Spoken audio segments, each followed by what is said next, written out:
Welcome to your Artsy Girl podcast. I am your host, Christina Carrere. This is a podcast about art, poetry, writing, and anything about creativity. Sit back, relax, and get your dose of brain food to get your creative juices flowing. Welcome to episode 62. Today's featured guest is Matthew Goldberg. He is the author of the novels The Ancestor, The Mentor, The Desire Card, and Slow Down. He has been published in multiple languages and nominated for the 2018 Prix du Polar. Orange City is forthcoming in 2021. After graduating with an MFA from the New School, his writing has also appeared in The Millions, Volume 1, Brooklyn, LitReactor, Monkeybicycle, Fiction Writers Review, and many others. He is the editor-in-chief and co-founder of Fringe, dedicated to publishing fiction that's outside of the box. His pilots and screenplays have been finalists in Script Pipeline, Book Pipeline, Stage 32, We Screenplay, the New York Screenplay, Screencraft, and the Hollywood Screenplay contests. He is the co-curator of the Guerrilla Lit Reading Series and lives in New York City. Follow him at LeeMatthewGoldberg.com. Everyone, please welcome my next featured guest, Matthew Goldberg. Hi, Lee. Welcome to the show. How are you? I'm doing great. Thank you so much for having me, Christina. I'm very excited to do this today. And where are you hailing from? I'm hailing from New York City. So right now I'm outside in Madison Square Park. Wow. Yeah. How's the weather? It's like 80 and sunny. It's literally perfect today. That's why I was like, I have to be outside. Oh, that's great. So how long you lived in New York? I'm a native, so I've lived here my whole life. Wow. I left for college, but other than that, I've always lived in Manhattan. How many books do you have out so far? So this is my fourth novel that's come out, and it's called The Ancestor, and it just came out about 2 weeks ago, so it's really new still. And it's about a man who wakes up in the Alaskan wilderness with amnesia, and he sees another man kind of a little bit away, and the man looks a lot like him. He follows the man home, sees the man's wife and child, and then all of a sudden there's a rush of memories of his own wife and child, except they're from the late 1800s, the gold rush era. And he starts to believe that he was literally frozen in time as a prospector from that era and somehow reawakened in present time. Yes, I read that and I was like so totally intrigued by that whole story. And then your previous books? Yeah, so my other books were, my first book was called Slow Down, and it was recently reissued by my current publisher, so with a new cover and everything that just came out a couple months ago. And it's about somebody trying to make it in Hollywood that does some very, very bad things to kind of move up the ladder.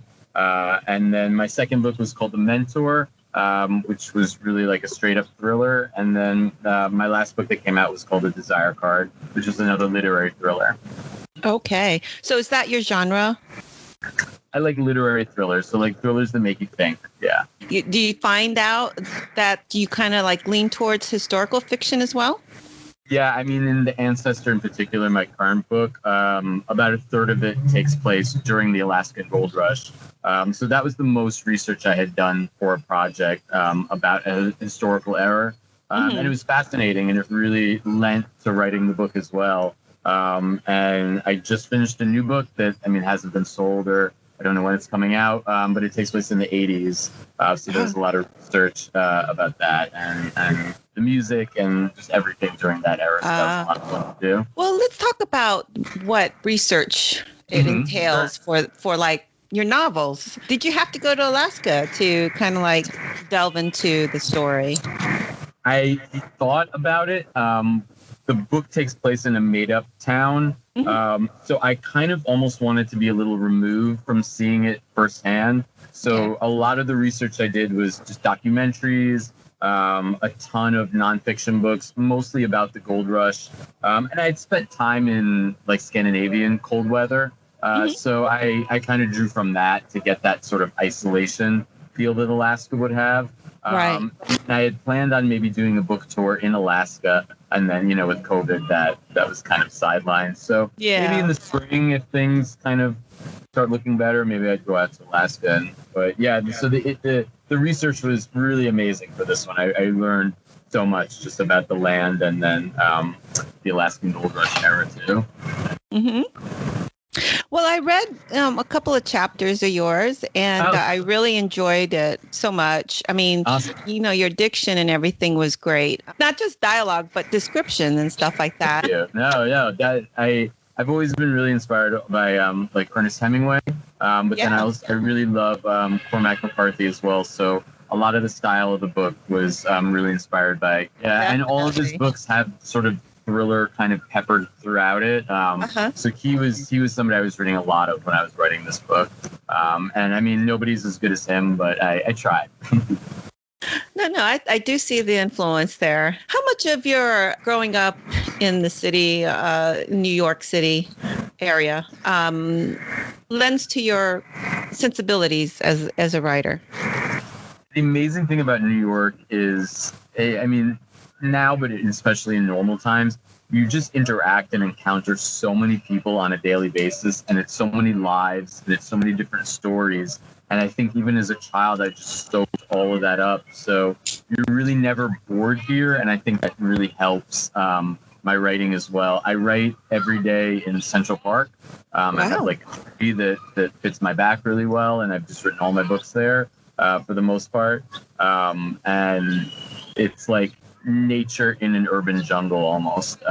So it gives me kind of the best of both worlds to create. The Ancestor was written in the wintertime, so that one was not written at my yeah, that's the only time I'm not there. So you were able to concentrate being out there, like outside. It's perfect because there's some people, but it's not like a coffee shop where there's literally a conversation next to you. So it's the perfect amount of being able to be somewhat social, but also antisocial enough to like work and get my work done. Sometimes coffee shops can be a little too busy for me, at least. I can't work. I do some screenwriting, so like sometimes that I could do at a coffee shop. But you're right, it's just too busy. I work best. I work best just being outside. So I try mostly like I would say April through November. I'm outside working. When did you decide or have an inclination that you have that writing bug?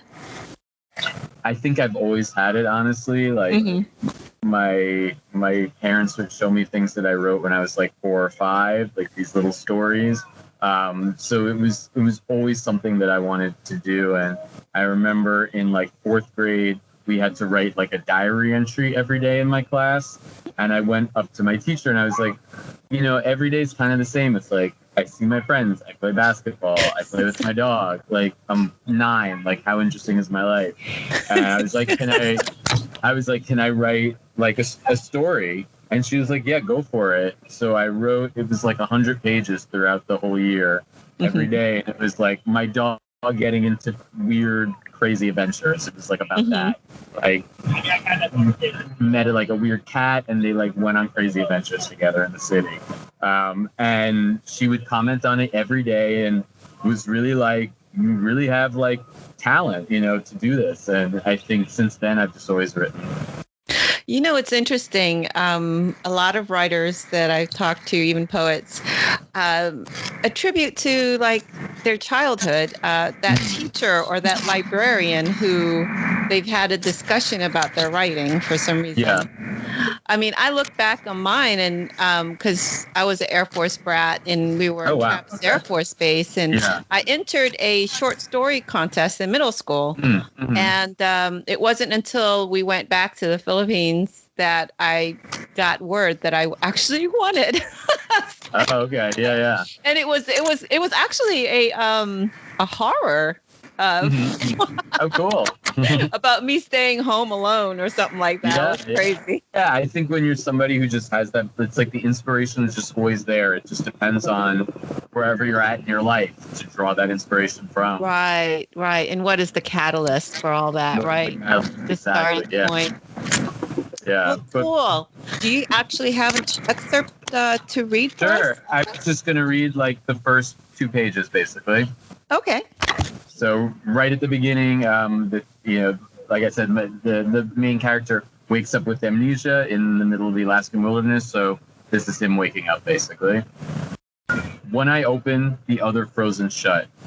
He knows what an eye is, but that other eye remains a mystery. Mind scooped out and left in ice, words slowly return. Blue sky, that's what he sees. The sun twinkling like a diamond. Tundra, there's another recalled word. Packed snow on all sides as if the world succumbed to white.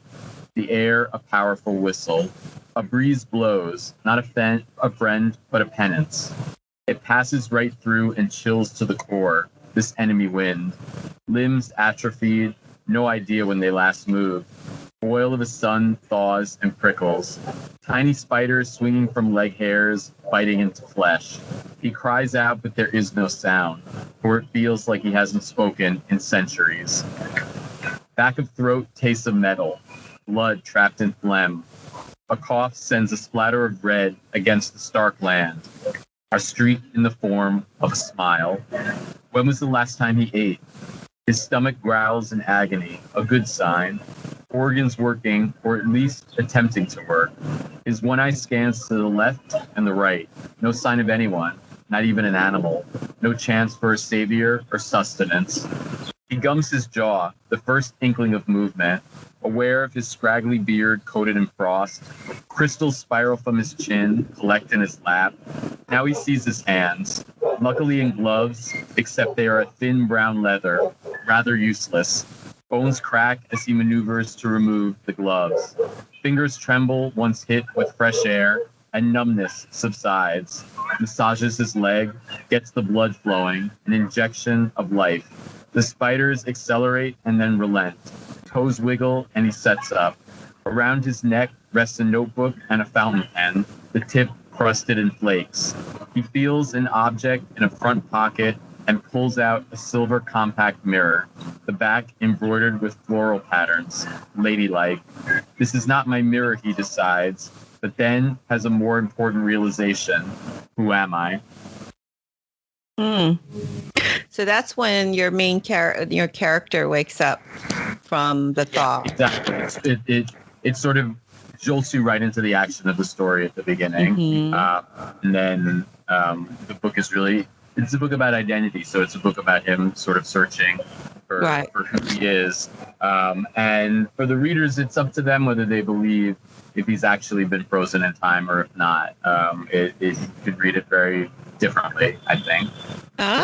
So you don't actually say it, that he's actually from the past? As the book progresses, it leans in a way that I view the story. Mm-hmm. But I think, even if you're not like inclined to like science fiction and you really like logic and you read it as him, potentially just being crazy, you can get something out of that as well. I like to think it's more interesting for me to think that he was actually frozen in time from the past. But I never like to tell my readers how to read anything. I think, you take what you want from a book. Right. I'm going to go talk about the actual process and the craft of constructing a story. Now, do you do like the flashbacks back and forth like that? Yeah.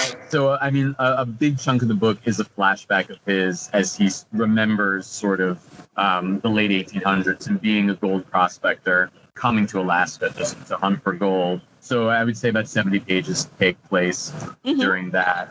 And that was really the bulk of the research. But there's also a lot of sort of side plots of other characters. It's a small town and it's also about the people of the town.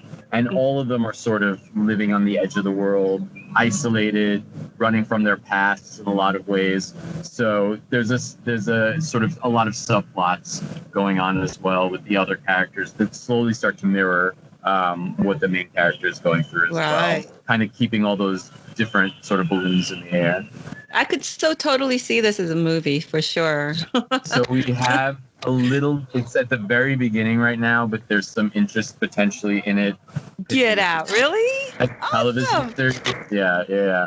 I've written it as a TV series, like I've written the pilot but my agent got it to somebody in Hollywood who's interested. So that is really just where we're at now. They're interested and they see it as a TV series. We'll see what happens next. Yeah, this one I see is like maybe like a 6-episode miniseries, and then I have ideas for what the second series or potentially the second book would be, because it doesn't end with like a nice little tied up bow. So there's definitely potential for it to go on kind of season after season.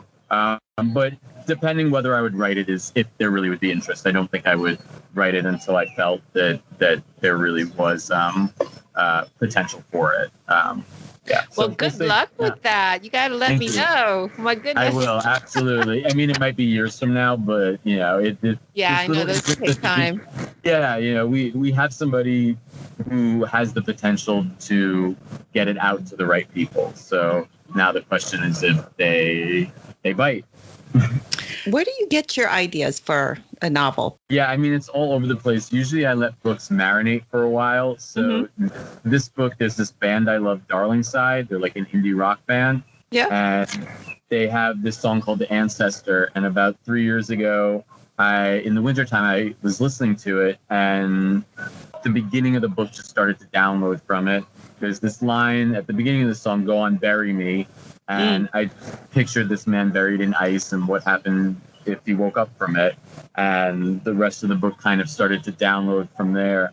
But then I let it sit for about a year before I started writing it. So the characters slowly form a little bit and you get a feel from them. And then I usually sit down and I write like a 20-page outline. So I'll feed it kind of chapter by chapter. And at least allows me when I sit down to have like a feel of where it's going, even though I could, you know, divert from the outline as much as possible. Usually do. But it gives me sort of a base so I'm not staring at a blank page every day. Do you use any kind of like plotting software? I've heard other writers who love Scrivener and swear by it. I'm so used to Word that I'm almost afraid it'll like F me up a little bit. And I always say with every new book, this is the one I'm going to start in Scrivener. And I still just go back to Word and I never do. So I think I'm there with you. I mean, I love that whole premise. Like you can like organize each chapter. Yeah. You can like, put all the, you know, characteristics in a character, you know, I mean, but I don't think I'm that organized. The thing I think the organization would annoy me. And it's like, this has worked for me for years. So it's almost like, why mess up something that's already working? But maybe I'll try at some point. I have a project that I'm starting that a friend of mine potentially has a show that is being pitched in Scandinavia, and they want a book version of it. So I'm writing his idea really, and I feel like that may be a good one to do in Scrivener because I'm like removed from it a little bit more, and a lot of it is already beated out. So that might be my first Scrivener, basically. We'll see how it goes. Well, good. And you said you have another book coming out, or? Yeah, I have a sci-fi book. It's called Orange City, and it's coming out in mid-March. And it'll be my first true sort of sci-fi. And yeah, we just got the cover and the advance copies. So in a little bit, I'll switch over from the Ancestor and I'll start dealing with like publicity for that one. How long does it typically take you from draft to publication? It's all different. So like the sci-fi book is something I've been working on literally for 15 years. Okay. Where the Ancestor was about 3 years, and then another one I just finished was 6 months. So it just all depends. I think now, start to finish, I could do a book in a year. Orange City was something I started in college. So that one's been really slow. And because it's sci-fi, you're building a world. So I think it took so many different drafts and putting it down for 2 years and picking it up and everything. But now I'm pretty good a year start to finish. Like I'll write a book in 6 months and then I'll edit it for the second half. And I could pretty much finish it if like I'm focused and I'm like into it, you know, like if I'm feeling it and I love it, I could pretty much do it. And COVID has been really actually positive for me work-wise. Like I've just gotten a lot done in absence of being able to do anything else, I guess. Are you working from home too? Yeah, so that first month is like March, April. I didn't go outside. So I finished a book that takes place in the 80s. That allowed me to finish. And then I started walking to Central Park and doing that more. So like I'm not writing. I'm just taking a little bit of a break. But I'll start up in October with a new project and write outside until it gets too cold to do that. Your process is just amazing, and in the way you have yourself kind of in tune and scheduled now, and that's good. I'd like to do this and have this be like my career. So I feel like when I'm not writing, I'm like spending money. It's like I kind of always have to be doing it basically. And I've taught a little bit too. So like that's something I'll go back to, teaching undergrad. So you have an MFA? I have an MFA. I got an MFA at the New School 2006. And then I started adjuncting right after that. And it's only been the last 2 years when I haven't taught. So it's new for me to just write. And I'm sort of feeling, once we get back into kind of normal things, I'll look at picking up a class here and there again, because I enjoy it a lot. How is it in New York now, since COVID? Now we can eat outside, and museums just open. Or they're open and you wear a mask and you can go inside that store. There's no movies. There's no dining inside. But for the summer, like once we were allowed to eat outside and then we didn't feel here that it was like spiking because of that. It's very like nice here now. Like everybody's nice, polite. If I see people, we'll meet in parks, we'll have picnics, we'll sit outside, and so it's been very doable in the summer. My fear is like what happens in the winter. In the winter, yes. But we haven't, because it literally was the worst here at the worst of it. Like there was a day, I think 1,000 people died in New York City almost. Oh, I heard, yep. Very, very scary. And like, I think for all of us here that it hasn't gone back to that, and that we've really it's because almost of us, like that we have been very serious about it and haven't allowed it to come back. I think is very amazing, and it really shows like sort of the testament of New Yorkers. And yes, there's millions of us that we do very well in coming together during, I remember during 9/11 and during blackouts. Like New York is an amazing, amazing place. I'm leaving for 3 weeks on Tuesday to just get a place on the beach and take a break from it because I haven't left since March. So I'm looking forward to just a minute off from the city, but I know I'll miss it just because there's kind of no other place like it. It's a phenomenal place. Yeah. Well, I have interviewed quite a bit of people who are living in the city as well. So yeah, it's always great. And I'm from Connecticut, so I'm not too far. I wasn't too far. I went to college in Connecticut, so I know. Where? Connecticut College in New London. Yeah. Oh my gosh. My alma mater. Yeah. CC. Connecticut College in New London. Camels. Yep. Yeah. Hey, check it out. So do you happen to know now my cousin by marriage, his name is William Lychuk, and he's also a fiction writer, and he's do you know what year? I'm potentially a little older, so I graduated in 2000. Oh, okay. No. He's my age, so so we might have missed each other. Right. Yeah, but no, he graduated from there as well. Okay. Yeah. No, it's a great school. I had great fiction teachers there. He may have had Blanche Boyd. She may have still been there when he was there, and she was phenomenal. And yeah, I loved it, and it was close enough to the city that I was able to kind of come home here. Right. Yeah. No, I actually, 2 of my children were born in New London, and really? So I lived in New London, Norwich area. So. Okay. Yeah. Yeah. I actually worked at Conn College, but as a computer technician. Oh, awesome. I mean, of the campuses, I remember visiting a lot. It was the most beautiful campus. Yes, I mean, that sold me in a heartbeat. And I always have love for Did you know there was a movie about the professor who worked at Conn College? I forget something. One of the older actors. If you Google it, I bet you can find it. But he's a professor. His character was a professor at Conn College. It was crazy. I was like, oh, did they shoot some of it there? Or probably. Yes, I believe they did. Yep. Really? Oh, I'm totally gonna look that up. Yeah, it's an older one. Okay. I think in the 2000s or something like that, early. Yeah, no, I mean, I have a lot of great memories from Conn. Yeah. It was a fantastic place, and I feel like also that's cool though to know somebody actually was in New London. That's great. So one of those schools that's so small that potentially you do know somebody if they went there around the same time. So like, had he graduated around I'm sure I would have known him. Right. It's very small. Yes. It's like 1,500 people, I thinking about the campus right now, it's just such a beautiful place. So where can people learn more about you and your work? You have a website? So the easiest is just my full name, LeeMatthewGoldberg.com, spelled like you would spell Lee Matthew Goldberg. There's information about all my books, where to buy the books, any press I've been doing, any events that I have coming up. And I'm doing a lot of sort of podcasts and radio over the next month.